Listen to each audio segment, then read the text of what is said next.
SC వర్గీకరణపై సుప్రీంకోర్టులో తప్పుడు judgement వచ్చిందని దళిత బహుజన పార్టీ వ్యతిరేకిస్తుందని ఆ పార్టీ వ్యవస్థాపక అధ్యక్షులు కృష్ణ స్వరూప్ తెలియజేశారు. అలాగనే రాజకీయ పోరాటం చేయవలసిన సమయం ఆసన్నమైందని, దళితులందరూ ఏకమై పోరాటం చేయాలని ఆయన పిలుపునిచ్చారు. కార్యక్రమంలో ధర్నా చౌక్ లో దళిత బహుజన పార్టీ ఆధ్వర్యంలో ఎస్సీ వర్గీకరణ క్రిమిలేయర్ కి వ్యతిరేకంగా మహాధర్నా కార్యక్రమాన్ని నిర్వహించడం జరిగింది. రాజ్యాంగానికి వ్యతిరేకంగా జాతీయ ఎస్సీ ఎస్టీ కమిషన్ల అభిప్రాయం తీసుకోకుండా తమ సొంత నిర్ణయాలతో కమిషన్ ఏర్పాటు చేయడం సరైన పద్ధతి కాదని ఈ సందర్భంగా తెలియజేశారు.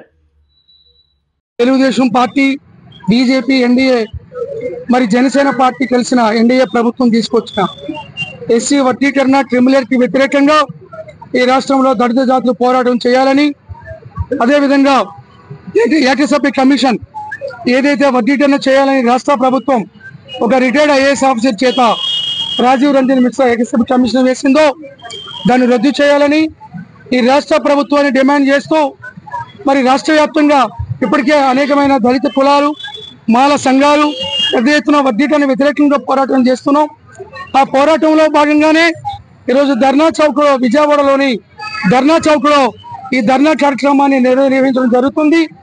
ఈ సందర్భంగా చంద్రబాబు ప్రభుత్వాన్ని డిమాండ్ చేస్తున్నాం, మీరు జాతీయ ఎస్సీ కమిషన్ కానీ ఆర్టికల్ 341 కి వ్యతిరేకంగా, రాజ్యాంగానికి వ్యతిరేకంగా ఈ ఏకసభ్య కమిషన్ రద్దు చేయాలని, మీరు కానీ వర్గీకరణ క్రిమిలేయర్ అమలు పరుస్తామని ముందుకెళ్తే ఈ ప్రభుత్వానికి, ఈ పార్టీలకి ఈ ఆంధ్రప్రదేశ్ లో ఇదే చివరి ప్రభుత్వం, చివరి ఎన్నికలని ఈ సందర్భంగా దళితోపజన పార్టీ హెచ్చరిస్తుంది.